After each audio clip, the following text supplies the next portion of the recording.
I'm Randy's brother-in-law, Marty, Tanya's sister. Your brother. Yeah, I'm not good at speaking in front of other people. Anyway, I have a really good story of Randy. Years back, when he first got together with Donnie, we were at my dad's and stepmother Barb's, and it was when my grandfather, Red, and Wilma were alive. And Red was from, I believe, New Jersey. Is that right?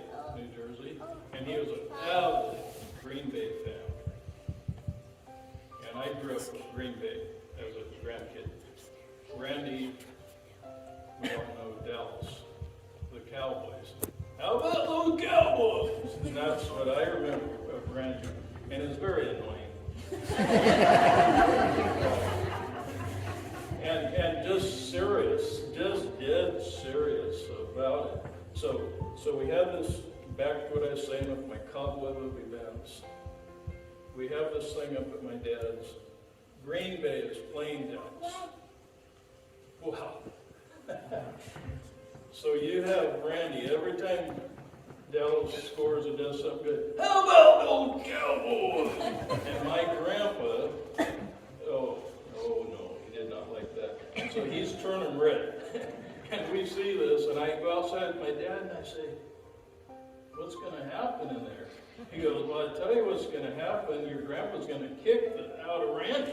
And I go, oh my gosh. Well, pretty soon, it got bad. How about those Cowboys? And they were kicking Green Bay's you-know-what. And I thought, it's going to happen.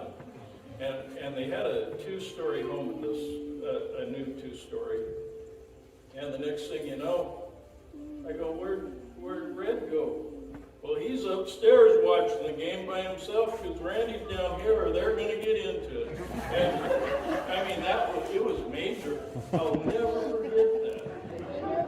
And I'll never forget Randy's courage in these last years. And I'm an emotional guy. And I'm not ashamed of it. But courage. And I admire it. And I called him a couple of weeks ago. And he goes, how you doing, Marty? And I said, well, I can't get up and visit you right now, but I want to talk to you. Thank you. Thank you, Randy. Take care of my sister. And he said, Marty, it was a privilege. And I go, I appreciate you taking care of her, and I love you, Randy. And when my wife Meg gave me a text that Randy wasn't doing good, and it was time. And I'm not working, so I'm blessed to be not working. She said you need to give him a call, and I'm in Longview. And immediately I said, I'm not going to call him. I'm driving up. And I got to say goodbye again. But I wrote something on the license plate of his bike that I gave to Tony because I ended up with that bike. And that will also be a tribute to Randy as I go on with that bike. But I wrote about his courage. I could not believe to the very end you would never know that he was going on. He knew where he was going, but you'd never know. And I told my wife, I said, I cannot believe that. And really, just the strength and courage of it was phenomenal. And then I hear his son talk, then the grandkids. What a legacy. I don't care if you've done, if you have 1 hour left on the earth, and you can do what he did for these guys. I know about you. I know what you went through because I worked with Aaron, and I know when you were struggling.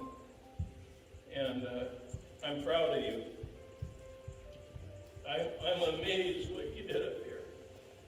That's amazing. I'm proud of you. So your dad is proud of you too, and all of you. So just wonderful man with full of courage.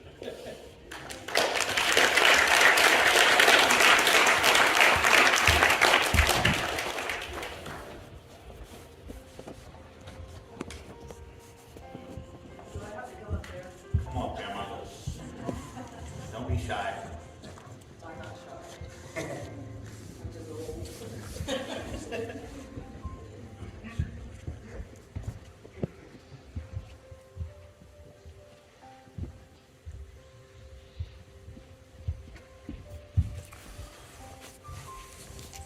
I was Randy's mother-in-law. Oh, that's so much. Yeah. I appreciate his respect for me. He always had respect for me, but he also knew how to push my buttons. And he would say sometimes some very outrageous things, and then I'd see him look out of the corner of his eye to see what kind of response I was going to have. And if he thought he'd gone a little too far, he started backtracking. But I appreciate Randy and the love that he had for my daughter Tanya. He did love her through thick and thin and whatever, and I knew that. And so, if he had any mother-in-law jokes for any of you, I don't want to know them. Because I want to keep the memories that I have. So thank you, Randy, for being a good son-in-law.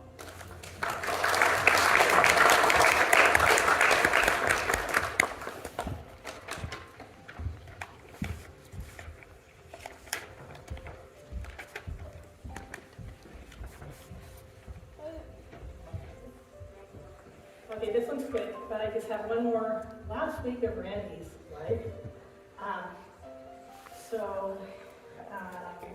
Brittany and all the kids were there, and most everybody was there. And Jacob and Kelly had bought some Chinese food from Safeway earlier in the day for us. And then Brittany and the boys came, and my grandson Porter loves, ever since he was little, loves Safeway Chinese food. No other, just Safeway Chinese food. And so I told him that we had some when we got there, but we had some other stuff to eat. So when he was leaving, he says, Mom, Grandma, can I still have that Chinese food? And I'm like, yeah, does anybody else want the Chinese food? And everybody says no.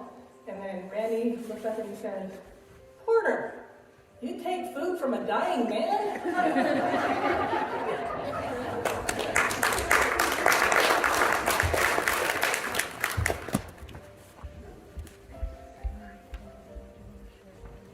Hello, I'm Michaela.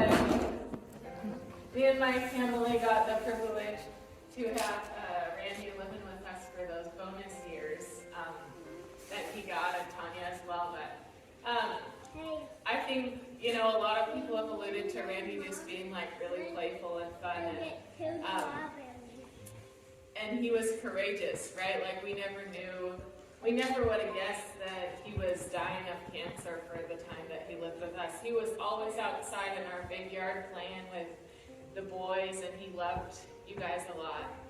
And I'm going to go back about the last 3 weeks of Randy's life when we got the big snowstorm.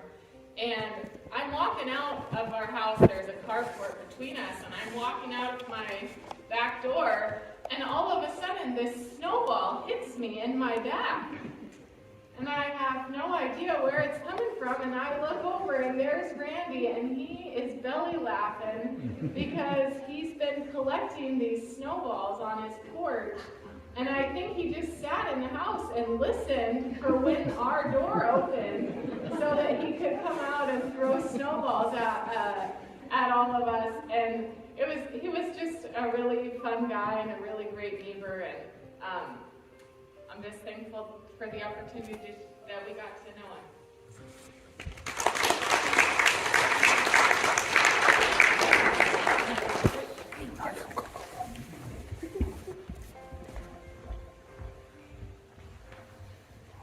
No, I'm gonna go Wayne.